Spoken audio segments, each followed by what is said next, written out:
한 주간의 아시아리그를 살펴봅니다. 안녕하세요. 주간 아시아리그 리뷰 김예슬입니다. 오늘도 조재영 해설과 함께합니다. 안녕하세요. 네, 안녕하세요. 네, 6개월간의 대장정 그 끝이 보이고 있습니다. 단 8경기만 남아있고요. 다음 주 주말이면 이 정규리그도 마침표를 찍게 됩니다.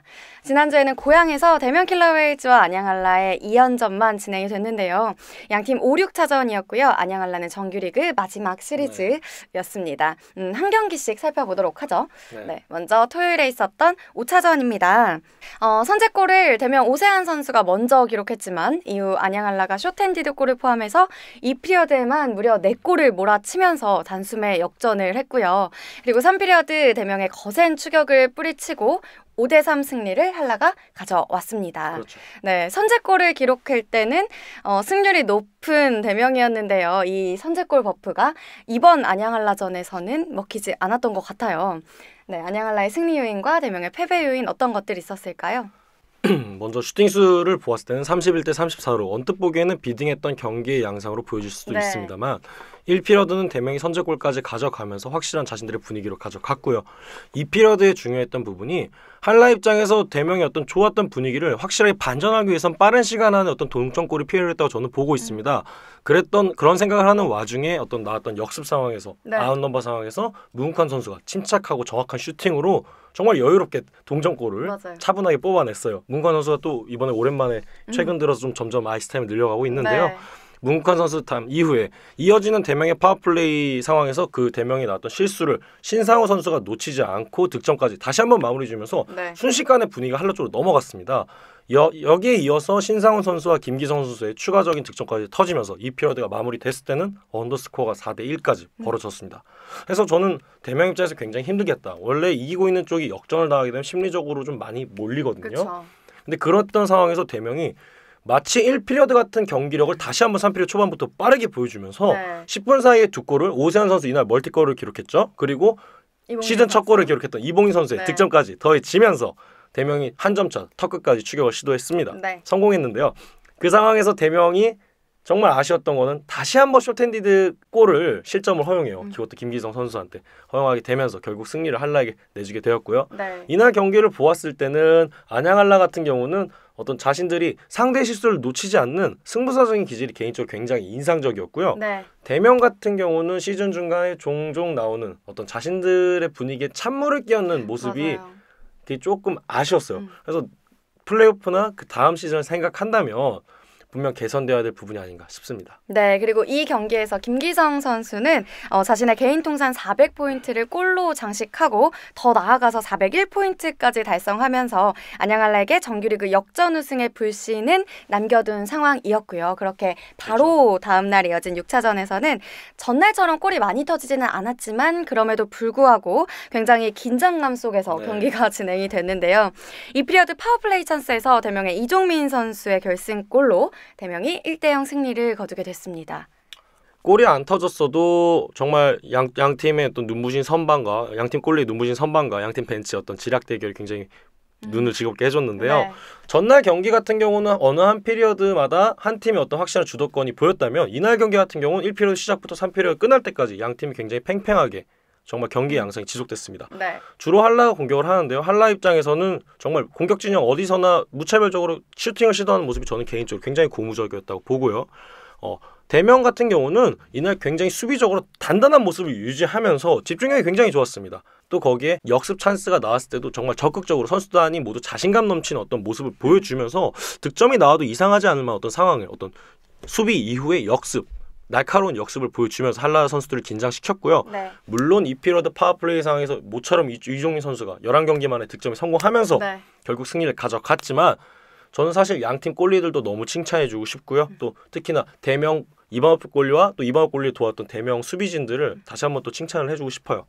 해서 이런 팽팽했던 경기를 보면서 정말 물론 승리는 대명이 가져갔지만 한라와 대명 모두 양팀에 참 보는 사람들 즐겁게 해주는 수준 높은 경기가 아니었나 싶습니다. 네, 양팀 이번 연전을 1승 1패씩 나눠 가지면서 결국 이번 시즌은 3승 3패의 동률을 이뤘고요. 이 팀 전력과는 상관없이 국내 신흥 라이벌 구도로 대립하면서 굉장히 팽팽하고 살벌했던 시즌을 보냈습니다. 그리고 안양한라는 마지막 경기였던 6차전을 패하면서 정규리그 2위 2위를 확정지었고요. 사할린은 남은 경기 결과와는 상관없이 정규리그 우승을 차지하게 됐습니다. 그럼 지난주 눈에 띄는 활약을 펼쳤던 선수를 꼽아보는 주간 MVP 시간 가져보도록 할게요. 뭐 오세환 선수 멀티골, 이봉진 선수 고향 첫 골, 뭐 김기성 선수 401포인트의 멀티골, 그리고 신상훈 선수 뭐 공동 득점 1위까지 후보군이 너무 많아요. 너무 많으니까 좋네요, 되게. 네. 뭐 국내 이렇게 다양한 선수들이 많은 선수들이 좋은 모습을 보여줘서 개인적으로 굉장히 기쁘게 생각하고 있고요. 제가 이번 주간 MVP를 뽑은 선수는 대명 킬러 웨일즈의 29번 이종민 선수입니다. 뭐 이유는 양 팀이 어떤 놓여진 상황을 보았을 때 조금 더 간절하고 갈 길 바쁜 쪽은 대명이라고 생각하기 때문이고요. 이런 대명에게 승점을 선물해주는 어떤 그것도 한라와의 6차전 경기에서 유일한 득점이었죠. 이날 그 득점 파워플레이 득점에 성공했고 또 데뷔 2시즌 만에 두 자릿수 득점대에 진입할 만큼 또 좋은 탤런트를 보여주고 있고요. 시즌 내내를 이렇게 전체적으로 보았을 때도 윙 포지션과 센터 포지션을 왔다 갔다 하면서 또 파워플레이에서도 플랭크 포지션을 계속해서 특히나 슈팅으로 마무리하는 역할을 자주 맡으면서 어떤 팀적인 기대감도 볼 수 있고요. 또 작년 시즌에 비해서 보았을 때 정말 성장했다는 게 느껴지고 또 앞으로가 기대되기 때문에 이종민 선수를 주간 MVP로 선정했습니다. 네, 이종민 선수는 실력도 계속 늘고 있고 인터뷰 실력도 늘고 있어요. 언더스포츠 통해서 영상 확인해 보시면 좋을 것 같고요. 이제 정규리그는 8경기가 남아있죠. 안양한라를 제외한 모든 팀들은 각각 2-3경기씩 남아있는 상황인데요. 역시나 관심을 끄는 건 과연 이 마지막 플레이오프 티켓 한 장을 누가 가져갈 것인가가 아닌가 싶어요. 자료화면 보시면서 이야기 나눠보도록 하겠습니다. 우선 현재 4위에 위치한 대명 킬러 웨일즈는 사울린과 3연전을 남겨두고 있습니다. 여기서 승점 5점 이상을 획득하면 자력으로 플레이오프 진출이 확정됩니다. 5위 크레인즈는 오지이글스와 2경기 남겨두고 있는데요. 2경기를 통해서 최대로 승점을 확보하게 되면 49점이 되겠습니다. 6위 아이스벅스는 홈에서 프리블레이즈를 상대합니다. 3연전 모두 정규승을 거둔다면 승점 45점까지 확보가 가능합니다.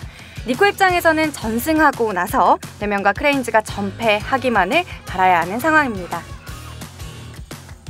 네, 이렇게나 마지막까지 정말 끝까지 모를 일이네요. 조재영 해설은 대명의 플레이오프 진출 어느 정도 예상하시나요?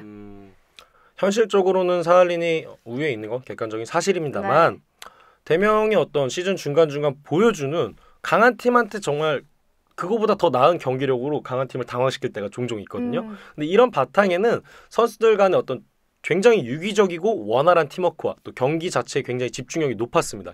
높았던 경기 집중력을 잘 유지한다면 대명 입장에서는 또 좋은 경기를 할 수 있을 것이라 보여지고요. 또 최근 이 한라와의 2연전을 보면은 이 퍽 싸움 이후에 세컨 퍽이 대명 쪽으로 조금 더 많이 웃어줬던 것 같아요. 근데 이 퍽이 내 앞에 떨어졌을 때 그걸 자신들의 것을 확실하게 플레이를 이어갈 수 있는 건 분명한 실력이거든요. 그만큼 선수들이 준비를 잘하고 있었던 부분이고요.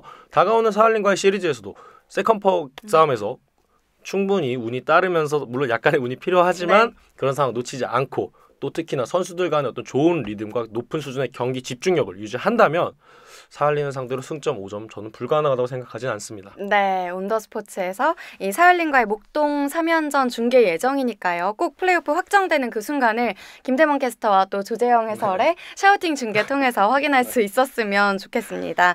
그리고 요즘 코로나 바이러스가 너무 심각한데요.